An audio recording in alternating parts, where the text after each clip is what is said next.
constantly dealing with technical obstacles. I'm not a very technical person, and so I've had to navigate my career with expression and articulating things rather than being particularly technical, because my brain doesn't work very well with that. When I started, the idea of somebody making records who wasn't a traditional musician or being particularly technical, being the best singer or guitarist or programmer or whatever. The world we live in now, the irony is of what I sort of was involved in and how I built my career is very much the norm of what goes on now. But I think that it kind of, in a certain way, that obstacle allowed me to do something new.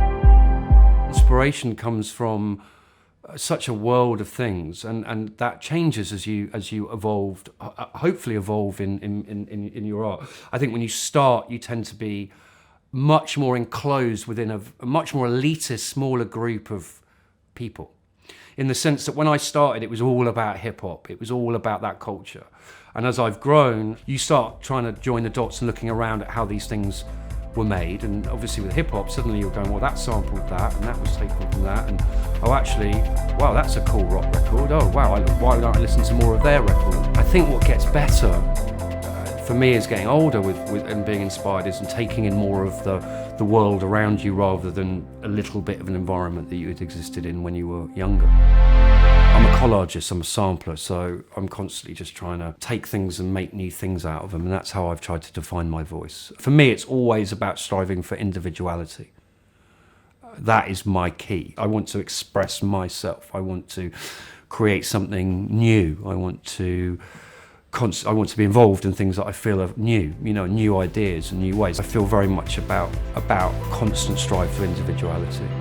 And that's my key thing that I've always tried to do, to try and be different, to try and, stand on the other side of the river, not be part of the crowd. That sort of period of not being inspired and what do you do, the sort of black hole. I think the way I've managed to deal with that is to balance between moving around different disciplines of how I work. So whether it's making, being involved in a more visual level of what I'm doing compared to a musical level or whatever. If I'm not in a music headspace, getting inspiration from somewhere else to take it back into another place.